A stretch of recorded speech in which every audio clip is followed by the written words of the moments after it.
Divine Ones, Minister Ashley here for this week's weekly word. Last week I dove deeply into the full moon energy that happened in the sign of Gemini.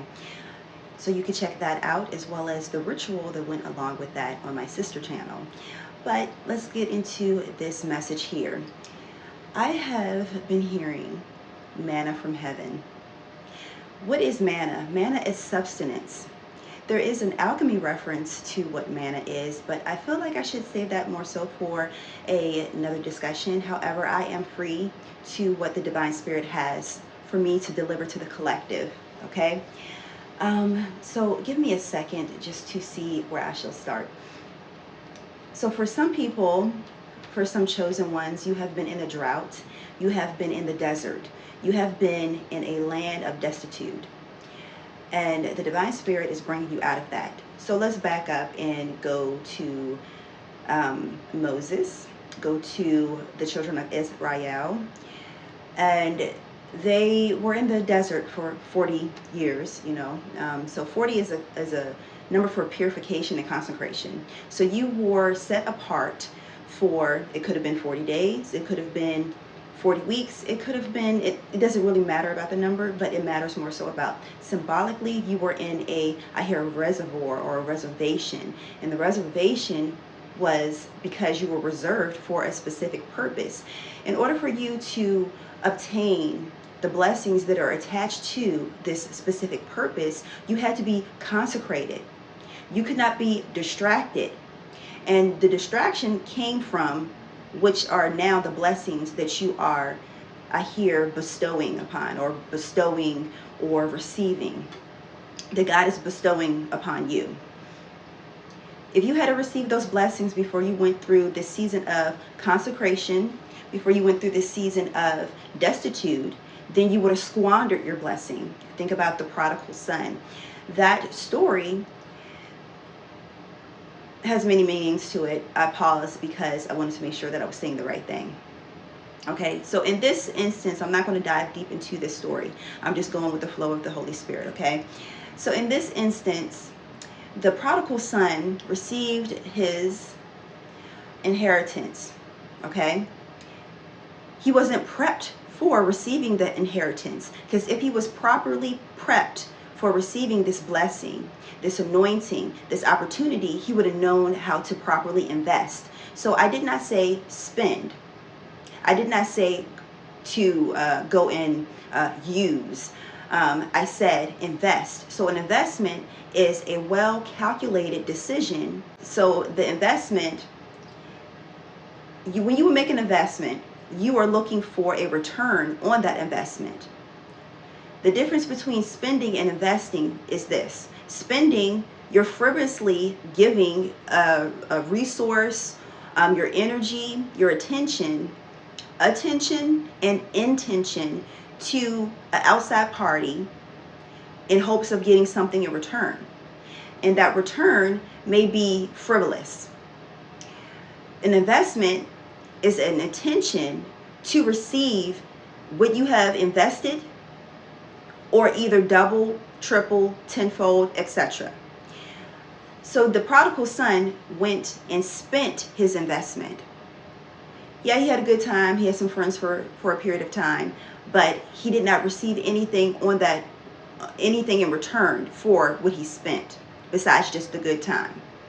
So you weren't, if you had received your blessing before you learned how to properly invest, then you would have squandered your blessing and you would have had nothing in return. But the Divine Spirit, in the infinite wisdom of the Divine Spirit, that you were in this holding, you were in a holding tank, you were in the desert, you were set apart for this specific time period, which may seem like it was punishment, but it was really a setup.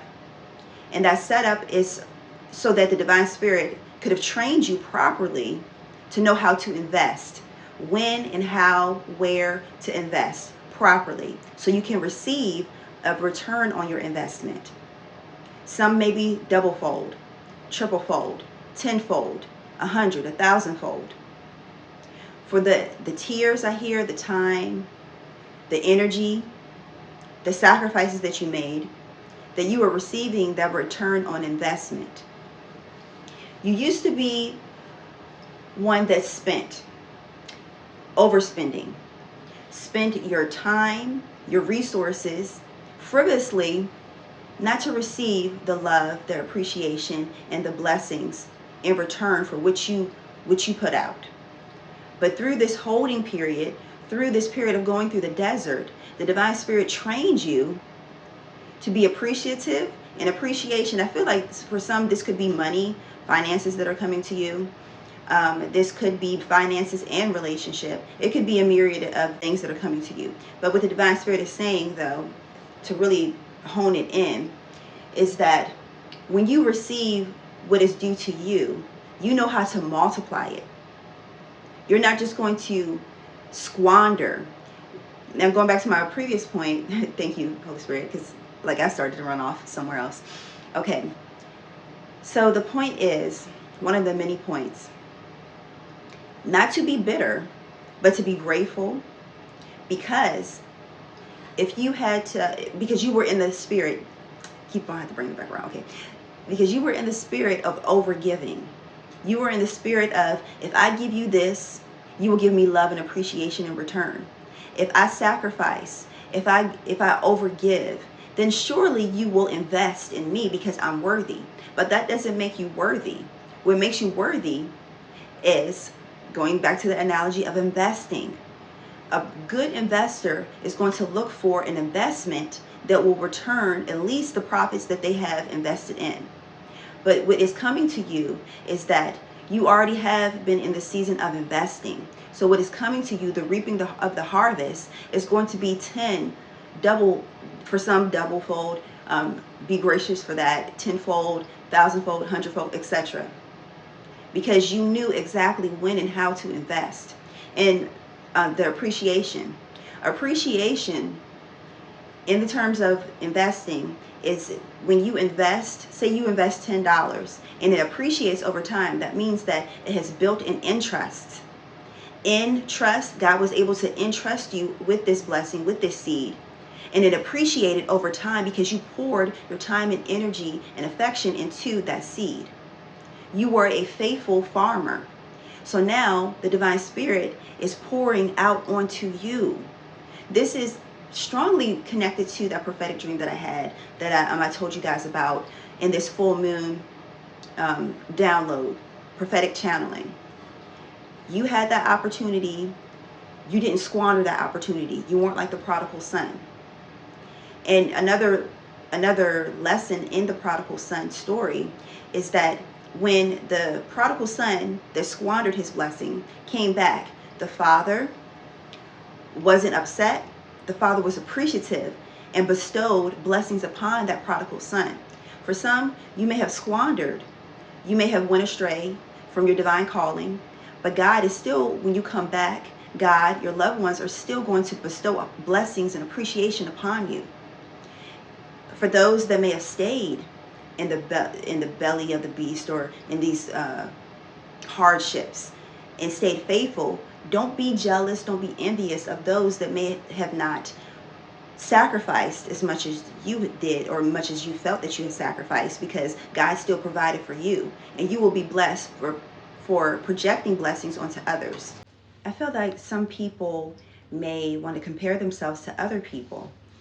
You may see that the person that was next to you, this could have been a family member, a friend, even an enemy, a frenemy, and you see that they are being blessed. Don't be like the prodigal son and be envious and jealous and angry.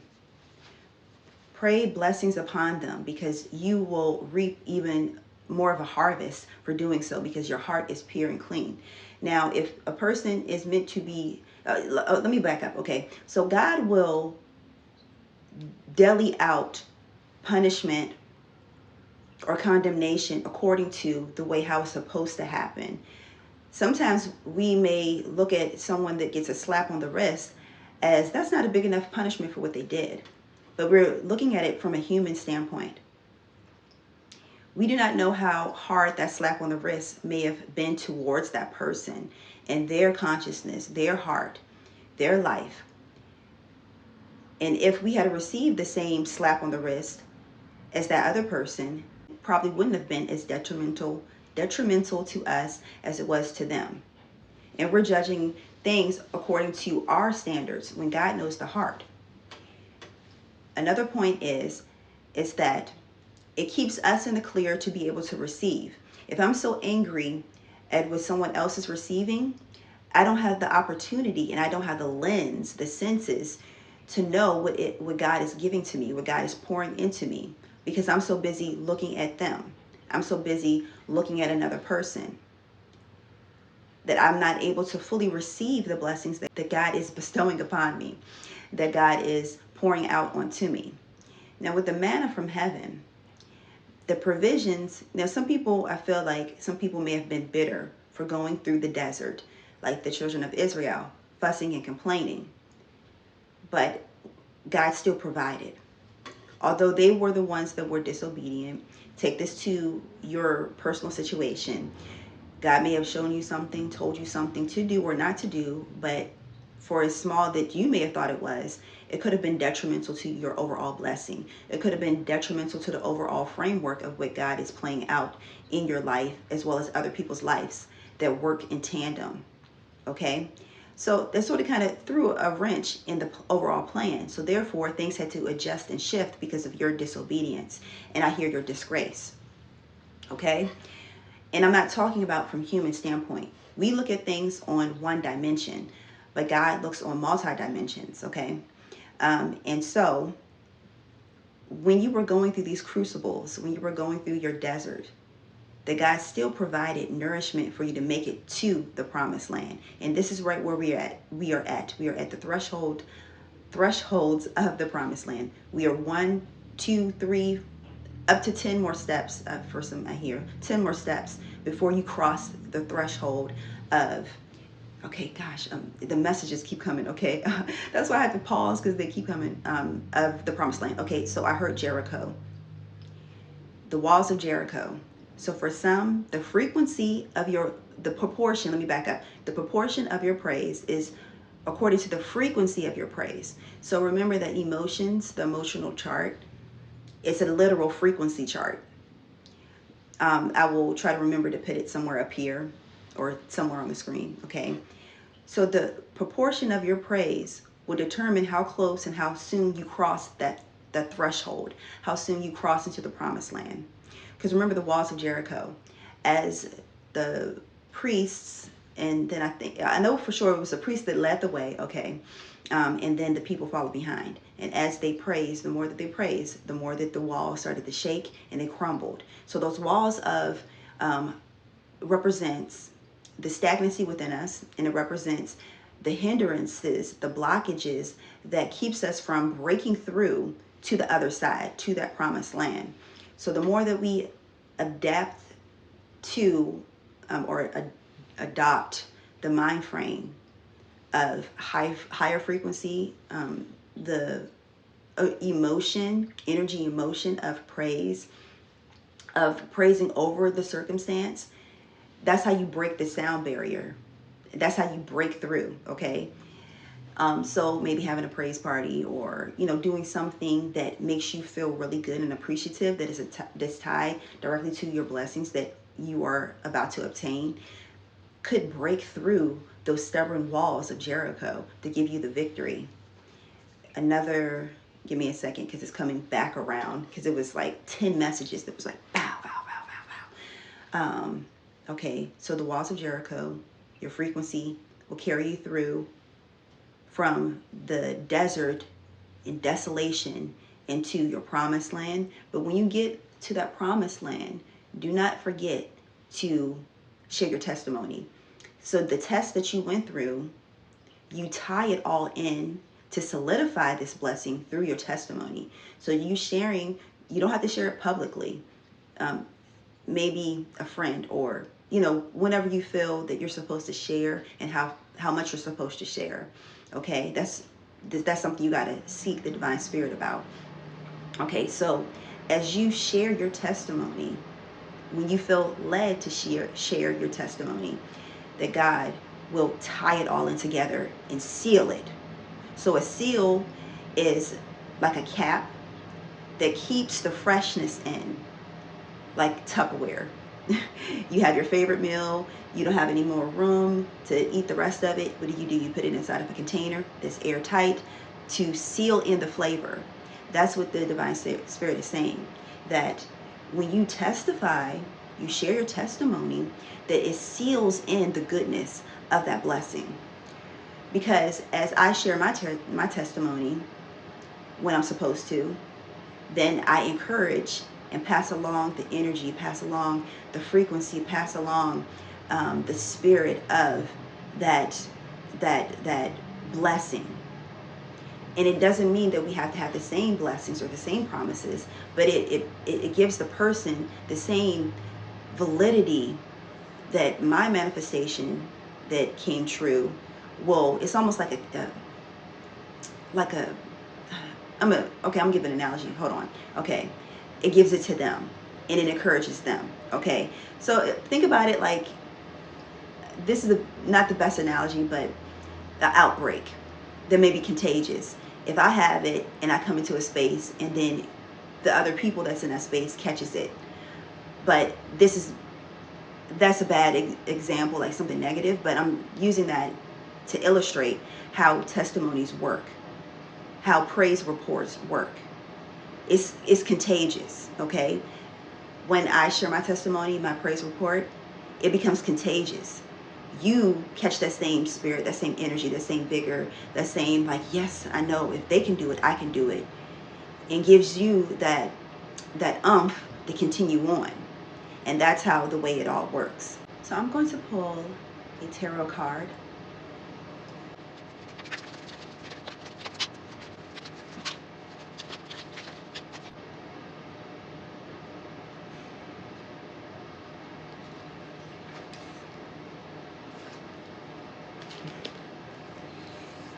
Okay, so we have the Eight of Swords and the Lover's card.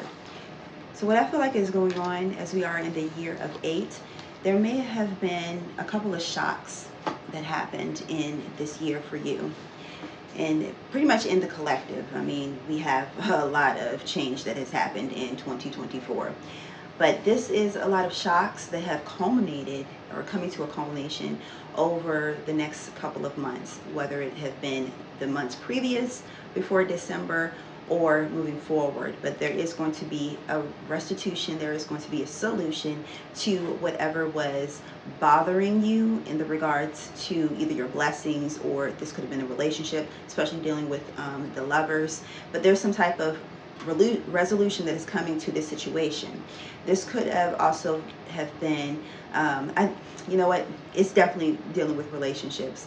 I was going to say maybe with finances or something like that, but no, the Divine Spirit is definitely saying that it is dealing with relationships. So there could have been some shocking evidence or downloads, whatever it may have been, that God is sealing the deal with this relationship. For some, it may have been that it's time for to let this relationship go and to move into new territory. When you go into your promised land, some people are not going to be able to go, and that is perfectly fine. You have to be able to know, tap in and know who is for this new blessing, this new horizon on your life, and who is not meant to, I hear baggage, taking that baggage with you. You cannot take all your bags with you, okay?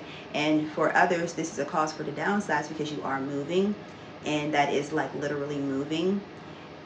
Not just moving you into new territory as far as like just an expansion in your life, but like literally moving to a new home, a new land. Even for some, it could be foreign travel, or even it could be in relation to like you may leave home for some months for someone. And with relationships, it's like before you can obtain this new relationship, like I initially started this ministry, for those that do not know, dedicated totally to the collective of the twin flame journey.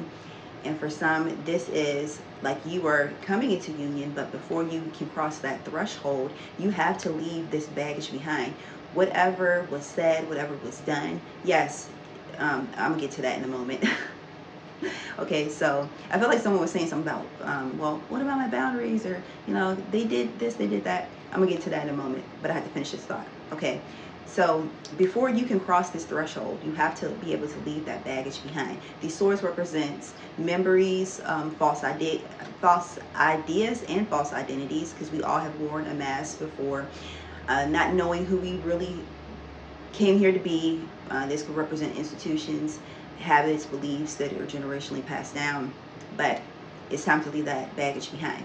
And for those that feel like their boundaries could be crossed, well, these group of people, and or your divine partner is going to come back changed, number one, because their boundaries probably were crossed too. You know, we have the part of lovers is looking at the other person's perspective from their perspective, and our part in which we played in their pain as well. So that's part of what this is saying. But another facet of this is that you had to have done the internal work, so that way you know what boundaries are really, that are really for you, meaning not the old you, but the new you, the new you that you were going to be when you cross over into the promised land. So that is what, for some, they have not done this inner work. So therefore, they're not, you're just going to keep running into these swords again and again, hurting yourself or hurting the other person, vice versa, because you have not done that internal work. For those that have done the internal work, you have strong enough boundaries that may be tested at first, because it's part of the growth process. Okay, like, we didn't come here knowing how to walk.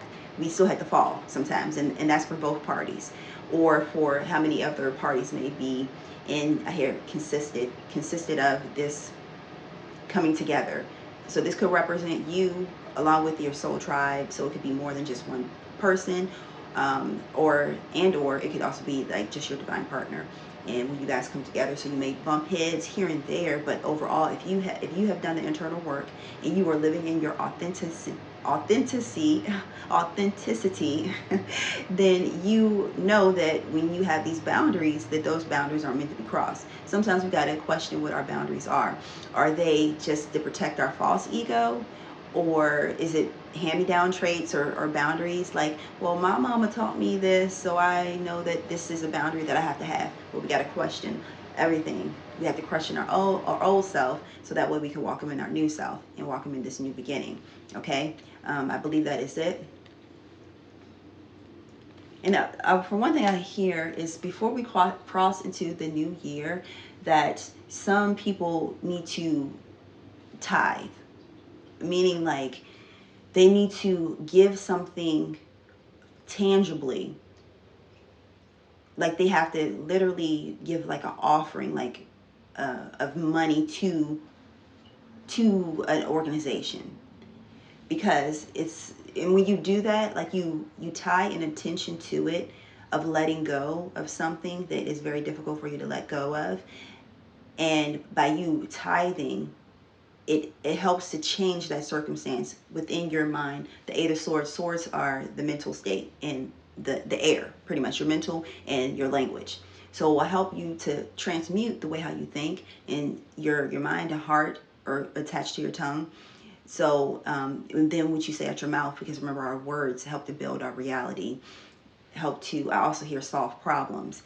So for some, that may be for you to actually give an offering to whatever it may be, a nonprofit organization of some sort, or people that you support. It is a call before you cross over to this new year, that you lay down something tangibly, and it will help you to get over that hump. For some, that's what I hear. Okay, is that all? Okay. Yeah, I think it is. So don't forget my latest book, The Bible's Hidden Divination and Magic, and my other channel, The School of Biblical Divination and Magic. There I teach about, what does it say? What is the title of my other channel? It's Biblical Divination and Magic. So anyways, check out my book, Amazon, as well as on my other platforms, and my latest Oracle deck, the I Am That I Am Divine Guidance cards. You can find those also on my Etsy shop. And I believe that's all. So I will talk to you guys later. I guess I'll talk to you guys next year. Yeah, it probably will be. All right. Many blessings. Peace.